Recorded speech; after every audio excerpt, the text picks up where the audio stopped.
بسم الله الرحمن الرحيم. السلام عليكم ورحمة الله وبركاته. الحمد لله رب العالمين، وأصلي وسلم على أشرف الأنبياء والمرسلين نبينا محمد عليه وعلى آله أفضل الصلاة وتم التسليم. أما بعد، أيها الإخوة والأخوات، أحمد الله عز وجل الذي يسر هذا اللقاء بكم، وأسأل الله سبحانه وتعالى أن يجعلني وإياكم في هذا المجلس المبارك وفي هذه الحلقات المباركة ممن يزيدهم الله تعالى علما وهدى وتوفيقا. أيها الإخوة والأخوات، تكلمنا في حلقات ماضية بشيء من التفصيل حول ما يتعلق بالغسل وأحكامه والوضوء وأحكامه، وفصلنا أيضا شيئا من الأدلة على ذلك، وعرضنا شيئا من كلام أهل العلم فيما يجب على المغتسل وما يجب على المتوضئ، ولعل الله تعالى أن يكون قد نفعنا وإياكم بما قلنا ودرسنا. اليوم الموضوع الذي معنا اليوم هو في أحكام التيمم. يقول الله جل وعلا: يا أيها الذين آمنوا إذا قمتم إلى الصلاة فاغسلوا وجوهكم وأيديكم إلى المرافق وامسحوا برؤوسكم وأرجلكم إلى الكعبين. ثم قال: وإن كنتم جنبا فاطهروا، وإن كنتم مرضى فاطهروا يعني فاغتسلوا، وإن كنتم مرضى أو على سفر أو جاء أحد منكم من الغائط أو لامستم النساء فلم تجدوا ماء. طيب ماذا نفعل؟ قال الله: فتيمموا صعيدا طيبا. طيب كيف نتيمم يا ربي؟ فامسحوا بوجوهكم وأيديكم منه. طيب لماذا يا ربي خففت علينا؟ قال الله: ما يريد الله ليجعل عليكم من حرج، ولكن يريد ليطهركم وليتم نعمته عليكم لعلكم تشكرون. وليتم نعمته عليكم لعلكم تشكرون. إذا لم يجد الإنسان الماء أو عجز عن استعماله، لأن لاحظ قال الله: إن كنتم مرضى، طيب، أو على سفر أو جاء أحد منكم من الغائط أو لامستم النساء فلم تجدوا ماء فتيمموا. إن كنتم مرضى يعني قد يكون أحيانا الماء موجودا لكنه لا يستطيع أن يستعمله بسبب المرض، أو على سفر قد يكون الماء موجودا لكن قليل، رجل مسافر وليس عنده ماء إلا قليل يحمله لأجل الشرب مثلا والطبخ. أو جاء أحد منكم من الغائط يعني إنسان تغوط لكنه لم يجد الماء لأجل أن يتوضأ. أو لامستم النساء أو أصابتكم جنابة فلم تجدوا ماء فتيمموا. التيمم في اللغة هو القصد، فيمم وجهك شطر المسجد الحرام يعني استقبل المسجد الحرام. والتيمم في الشرع هو مسح الوجه واليدين بصعيد طيب على وجه مخصوص. طيب كيفية التيمم أن يضرب بيديه، كيفية التيمم أن يضرب بيديه على الصعيد الطيب، ثم يمسح وجهه وكفيه. يمسح باليد اليسرى على ظهر اليد اليمنى، ثم باليد اليمنى على ظهر اليد اليسرى. هذا يا جماعة كيفية التيمم الذي أخبر به النبي صلى الله عليه وسلم. طبعا التيمم ثابت بالقرآن وثابت بالسنة، يكفيكم فيه هذا الحديث الذي معنا والآية: فتيمموا، وكذلك قوله صلى الله عليه وسلم: أعطيت 5 لم يعطهن أحد من الأنبياء قبلي. إذن التيمم من خصائص هذه الأمة. قال: نصرت بالرعب مسيرة شهر وجعلت لي الأرض مسجدا وطهورا، فأيما رجل أدركته الصلاة من أمتي فليصلي فعنده مسجده وطهوره.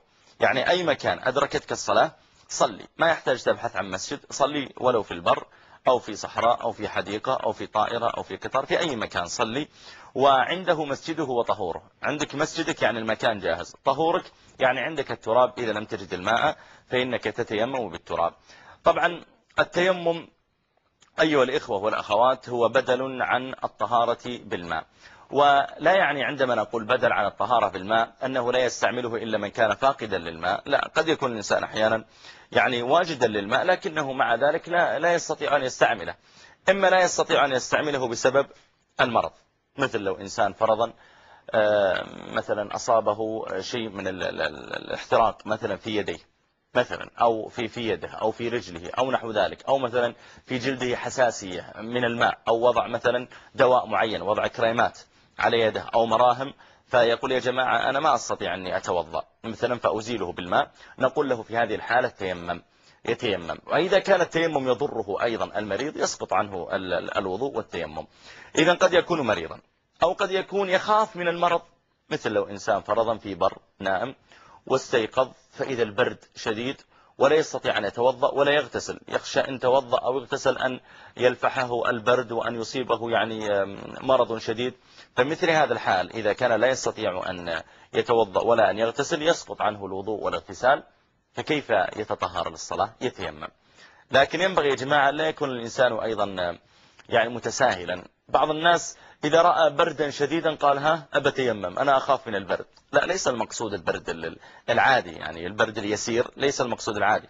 المقصود البرد الشديد جدا الذي يخشى الإنسان أن يلفحه الهواء فيصيبه شيء من التشنج أو شيء من الشلل في وجهه أو نحو ذلك، يعني من الأمور التي فيها مضرة، أو مثلا زكام شديد أو عنده مثلا سعال فيخشى أن يزيد عليه. المهم أن يكون هناك شيء فعلا يخشى منه. أما أن تكون المسألة يا جماعة مجرد يعني تحكم من الإنسان أو نحو ذلك فهذا لا يقبل، لأن التيمم رخصة لا تكون إلا لمن احتاج إليها. إذن قد يكون المرء مريضا مثلا فيستعمل التيمم، أو يخشى من المرض فيستعمل التيمم. وقد يكون أحيانا المرء يعني عاجزا عن استعمال الماء، أحيانا ليس عنده آلة الماء، يعني أحيانا يكون مثلا في بر وعنده بئر لكن ليس عنده حبل لأجل أن يخرج الماء بالدلو مثلا، فهذا يتيمم. أن يكون مثلا عنده مثلا ماء قليل يحتاج إليه، نفرض أنهم في بر مع أولاده فقال يلا يا جماعة سوف نصلي أعطوني ماء للوضوء، قالوا ما عندنا إلا ماء قليل في مثلا مطارة كبيرة أو في جركل أو نحو ذلك، ونحتاج إليه لأجل مثلا الطعام أو لأجل الشرب، فعندها يتيمم ولا يلزمه أن يغتسل ولا يلزمه أن يتوضأ. كذلك هناك حالات عندنا ينوب فيها التيمم عن الماء، ينوب فيها التيمم عن الماء كما ذكرت، إما أن يعدم الماء أو إذا كان الماء قليلا. طيب هنا مسألة يا جماعة، لو كان الماء موجود لكن يعني في أخذه نوع من المنة، يعني أفرض أنك عندك الماء في سيارة أنت وصاحب لك، فأثناء مشيكما في السيارة قلت له يا فلان أنا أحتاج إلى الماء الذي معك لأجل أن أتوضأ به، أنت تحتاجه؟ قال لا ما أحتاجه، معي مثلا ماء زاد عن حاجتي. قلت طيب أعطني إياه لأتوضأ به. قال لن أعطيك إياه، أنت دائما تطلب مني أشياء وأنت دائما قد جعلتني خادما عندك، فبدأ يتمنن عليك. هل يلزمك أن تقول أرجوك أعطني الماء يا أخي هذه المرة وخلاص وأتوب؟ لا، ما يلزمك، اجعل أبقي الماء عنده يفرح به وأنت اذهب وتيمم. فإذا كان في طلب الماء منة وتذلل فلا يلزمك أن تفعل ذلك. بل يا جماعة ذكر بعض أهل العلم أنه إذا كان الماء أيضا يباع بسعر غالي فلا يلزمه أن يشتريه لأجل أن يتيمم به، لا يلزمه أن يشتريه. إذا كان الماء يباع بسعر غالي فلا يلزمه أن يشتري هذا الماء. طيب بسعر غالي كم؟ يعني نفرض أنك في بر فرضا وحضرك وقت الصلاة فذهبت إلى محطة وقود لأجل أن مثلا تتوضأ وتصلي في مسجدهم. أول ما وصلت إليهم فإذا الماء منقطع عنهم، دورات المياه ليس فيها ماء. ففي هذا الحال ماذا تفعل إذا أردت فعلا أن تتوضأ؟ ذهبت إلى البقالة وأردت أن تشتري من الماء، فقالوا لك والله الماء يعني موجود عندنا لكن هذه القارورة التي تباع عادة بريالين سوف نبيعها عليك ب3 ريالات وأنت قادر أن تشتريه، هل يلزمك شراؤه؟ نعم يلزمك شراؤه، يلزمك شرعا شراؤه ما دام أن القيمة قادر على دفعها ويسيرة تعتبر. لكن لو قال هذه القارورة التي بريالين سوف أبيعك إياها مثلا 50 ريال أو ب70 ريال، هكذا يستغل ما دام الماء قليل، هل يجب عليك وجوبا أن تشتريه؟ يعني إذا ما شريته وتيممت تعتبر صلاتك باطلة؟ لا، في هذا الحال لا يجب عليك أن تشتريه لأنه زاد زيادة زائدة عن العادة. أما إذا كان حتى لو كنت قادرا على شرائه، يعني لو قال إنسان يا أخي طيب هذا في جيبه مثلا 50,000 ريال يضره يدفع له 70 ريال في ماء، نقول لا ما يضره لكن ما يجب عليه شرعا، ما دام أن القيمة زائدة عن العادة فلا يجب عليه شرعا أن يشتريه. لكن لو أراد أن يشتريه جزاه الله خير، يعني ما نقول له إن صلاتك باطلة.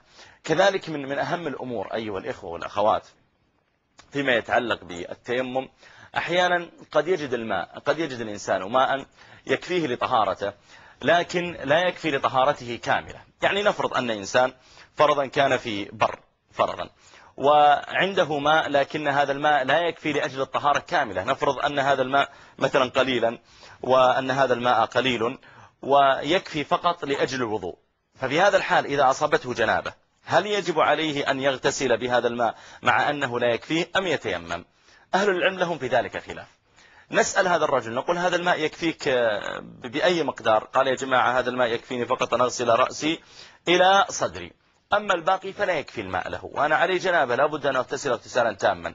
ففي هذا الحال إذا كان الأمر كما ذكر بعض أهل العلم أنه يجب أن يغسل به ما استطاع من جسده، والباقي يتيمم عنه بنية رفع الحدث عن هذا الباقي. أما إذا كان هذا الشخص لا يعني ليس عنده من الماء ما يكفيه أصلا، فإنه يتيمم مباشرة. هذه المسألة الأولى. المسألة الثانية أيها الإخوة والأخوات، نفرض أن هذا الشخص عنده حروق بحيث أن هذه الحروق أثناء وضوءه لا يستطيع أن يغسلها لأنها حروق، ولا يستطيع أن يمسح عليها لأنها موضوع عليها مراهم، وطلب الطبيب منه أن تبقى مكشوفة حتى تجف وتشفى ونحو ذلك. ففي هذا الحال ماذا يفعل؟ في هذا الحال يجمع بين الوضوء والتيمم. إذا عندنا حالتان يجمع فيهما بين الوضوء والتيمم، الحال بين الماء والتيمم. الحالة الأولى هي الحالة التي يكون عنده ماء لكنه لا يكفيه لطهارته، ففي هذا الحال يغسل ما استطاع من جسده ويتيمم عن الباقي. الحالة الثانية إذا كان عنده حروق أو نحوها، فإنه يغسل الذي استطاعه من جسده، يغسل مثلا وجهه، يغسل رأسه، كل شيء يغسل ما استطاع، ثم تبقى هذه المناطق لم يأتيها ماء، فعندها إذا انتهى يتيمم عن هذه المناطق التي لم يأتيها الماء. يدل على ذلك أن أصحابا للنبي صلى الله عليه وسلم كانوا مرة في سفر، في أثناء سفرهم أحدهم يعني شج رأسه شجة، يعني أصابه ضربة في رأسه، فيعني نام، ثم لما نام أصابته جنابة وهو نائم. لما أفاق من منامه رأى الرجل نفسه فإذا عليه جنابة، فسأل الذين عنده قال: يا جماعة أنا أصابتني جنابة، هل تجدون لي رخصة أني أتيمم؟ بدأوا يفكرون، ثم التفتوا إيه؟ قالوا له: لا والله لا نجد لك رخصة، ما دام أنك عندك ماء يلزمك أنك تغتسل. قال: يا جماعة طيب ما أستطيع أغتسل، أنا رأسي مفتوح. قالوا: المهم ما نجد لك رخصة. قال الراوي: فاغتسل هذا الرجل فمات. اغتسل فدخل الماء إلى داخل رأسه ومات. عاد الصحابة إلى النبي صلى الله عليه وسلم فحدثوه بالقصة، قالوا: يا رسول الله كان معنا فلان وقد يعني اغتسل وكذا، وأفتيناه أنه يجب عليه أن يغتسل ومات. غضب النبي صلى الله عليه وسلم، قال: قتلوه قتلهم الله، قتلوه. كيف يفتون بغير علم؟ ما دام ما عندهم علم قولوا لا نعلم، تفتون بغير علم. قال: قتلوه قتلهم الله، قتلوه قتلهم الله، قتلوه قتلهم الله. ألا سألوا إذ لم يعلموا؟ يا أخي ما دام ما عندك علم اسأل، تفتي هكذا من عندك. ألا سألوا إذ لم يعلموا، فإنما شفاء العي السؤال، اللي ما يعلم المفروض يسأل. ثم قال صلى الله عليه وسلم: إنما كان يكفيه، لاحظ الفتوى، أن يعصب على رأسه عصابة، يعني يأخذ له قماش أو عمامة ويربطها على موضع الشجة، أن يعصب على رأسه عصابة، ثم يغتسل وبعدها يتيمم عن هذه العصابة. قال صلى الله عليه وسلم: فإن ذلك يكفي. فالمقصود أن المرء أيها الإخوة والأخوات إذا أصابته الجنابة أو إذا أراد أن يجمع بين الاغتسال والتيمم فإنه يجمع على مثل هذا الحال. بقي الكلام حول مسألتين مهمتين. ما هو التراب الذي الذي يجوز أن يستعمل في التيمم؟ هل أي تراب يستعمل أم لا بد أن يكون هذا التراب الذي يستعمل التيمم له صفة معينة لا بد أن يتصف بها؟ إذا كان المرء فرضا يعني قادرا على استعمال التراب على الصفة التي ذكرها أهل العلم، وقد ذكر أهل العلم صفات التراب لعلنا نأخذها معكم على عجل. ذكر أهل العلم أيها الإخوة والأخوات في صفة التراب، قالوا أن يكون له غبار، استدلوا على ذلك بقول النبي صلى الله عليه وسلم، بل بقول الله عز وجل: فتيمموا صعيدا طيبا. قالوا الصعيد هو أن يكون إذا ضرب الأرض تصاعد الغبار. هذا ذكره بعض أهل العلم. وقيل إن معنى الصعيد الوارد في الآية هو كل ما على الأرض، كل ما كان صاعدا فوق الأرض فهو صعيد. لذلك جاز أن يتيمم بالتراب، جاز أن يتيمم بالرمل، جاز أن يتيمم بالصخور، لو عنده صخرة يجوز أن يضرب عليها يتيمم، يجوز أنه يتيمم بأي شيء. وهذا عموما هو الراجح في هذه المسألة، أن التيمم لا يشترط له أن يكون بتراب له غبار، بل أي تراب تيمم له، لو حتى على حصى أو على نحو ذلك يجوز له أن يتيمم عليه. ولا يشترط أن يكون حجرا أيضا، لو كان هناك مثلا الجير أو جبس أو نحو ذلك وتيمم عليه جاز له ذلك. إذا فرج أصابعه للتيمم، وهي المسألة الثانية كيفية التيمم، أن يضرب بيديه مفرجة الأصابع ثم يمسح وجهه بباطن كفيه، ثم يمسح باليد اليسرى على اليمنى واليمنى على اليسرى كما ذكرنا قبل قليل، وذلك لقول الله تعالى فامسحوا بوجوهكم وأيديكم، من بدأ بالوجه ثم بعد ذلك يعني ذكر اليدين. طبعا التيمم يكون للحدثين الأكبر والأصغر كلاهما يجوز له التيمم. طيب بقيت عندنا مسألة، ما هي مفسدات التيمم؟ ما هي الأمور التي إذا يعني فعلها في تيممه أفسدت عليه تيممه؟ هذه الأمور كل ما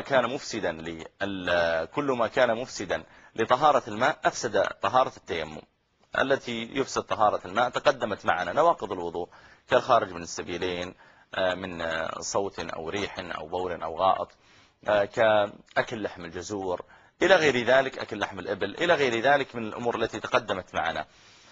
بعدما ينتهي من التيمم يسن له أيضا أن يقول ما أخبر به النبي صلى الله عليه وسلم في الحديث الصحيح لما قال من توضأ ثم قال أشهد أن لا إله إلا الله وحده لا شريك له إلى آخره، فإن هذا يجوز له أن يقوله حتى بعد تيممه، وذلك لأن التيمم هو بدل في الحقيقة عن الوضوء. بقيت عندنا مسألة مهمة نذكرها في ما بقي من دقائق في هذه الحلقة.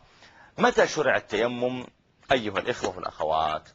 شرع التيمم كما في صحيح البخاري لما كان النبي صلى الله عليه وسلم قادما من سفر مع أصحابه، وكان عليه الصلاة والسلام كلما أراد أن يخرج إلى سفر أو أن يخرج إلى غزوة كان يقرع بين نسائه، يعني يعمل بين نسائه قرعة، فمن خرج سهمها خرج بها صلى الله عليه وسلم. المهم في مرة من المرات وقع السهم على عائشة رضي الله عنها فخرج بها. خرج صلى الله عليه وسلم بعائشة في أثناء طريق عودتهم إلى المدينة، مضت عائشة لأجل أن تقضي حاجتها فضاع عقد لها، وقيل إن هذا العقد ضاع في مكانها، فجعلوا يبحثون عنه، وحضرهم وقت الصلاة وليس عندهم ماء، فبدأ الناس ينظرون يا جماعة طيب ما عندنا ماء كيف نتوضأ؟ ولم يكن التيمم نزل حكمه إلى الآن. يا جماعة كيف نتوضأ؟ أقبل أبو بكر رضي الله عنه إلى عائشة وجعل يضربها يعني من غير أن يرى النبي صلى الله عليه وسلم، ويقول حبستينا يعني أخرتينا عشان عقد، أخرتينا لأجل عقد. فنزلت آية التيمم وإن كنتم مرضى أو على سفر أو جاء أحد منكم من الغائط أو لامستم النساء فلم تجدوا ماء فتيمموا. قالت عائشة فقام النبي صلى الله عليه وسلم وعلمه للناس فتيمموا. قالت ثم تيمموا وانتهوا، ثم بعثنا البعير، خلاص يأسنا ما وجدنا العقد، بعثنا البعير، ركبت على البعير وأقمناه لأجل أن أمشي فإذا العقد تحته، فإذا العقد تحت البعير. فالمقصود من هذا طبعا أقبل إليها أحد الصحابة سيد بن الحضير رضي الله تعالى عنه ثم قال لها والله ما هي بأول بركتكم يا آل أبي بكر، يعني أن يكون ينزل هذا الحكم الشرعي بسببكم. فرضي الله تعالى عن عائشة وأم المؤمنين وأرضاها، ونحمد الله عز وجل أيضا أيها الإخوة والأخوات أنه لم يجعل علينا في الدين من حرج. هنا مسألة أيضا بقيت معي، لو كان يا جماعة في مكان ليس عنده ماء ولا تراب، نفرض إنسان في طائرة أو في قطار مثلا وأراد أن يصلي، بحث عن ماء ما فيه ماء فرضا، وبحث عن تراب لن يجد ترابا في الطائرة ولا في القطار، ففي مثل هذا الحال كيف يصلي؟ في مثل هذا الحال إذا لم يجد الماء ولا التراب الصريح يأتي إلى أكثر مكان يجتمع فيه التراب في الممرات مثلا، ويضرب بيديه على هذا المكان، ثم يمسح وجهه وكفيه بنية التيمم. أسأل الله تعالى بمنه وكرمه أن ينفعني وإياكم بما سمعنا، وأن يجعلني وإياكم مباركين أينما كنا، وأن يزيدنا وإياكم علما وهدى وتوفيقا، وأن يجعلنا أيها الإخوة ممن إذا تعلموا هذا العلم علموه لغيرهم. يعني ينبغي إذا تعلمنا مثل هذه المسائل أن ننقلها لغيرنا حتى يستفيدوا منها، فإن الله وملائكته والنملة في جحرها والحوت في البحر كلهم يصلون على معلم الناس الخير. أسأل الله مرة أخرى لي ولكم التوفيق والسداد، ونلتقي بكم إن شاء الله في حلقات قادمة، والسلام عليكم ورحمة الله تعالى وبركاته.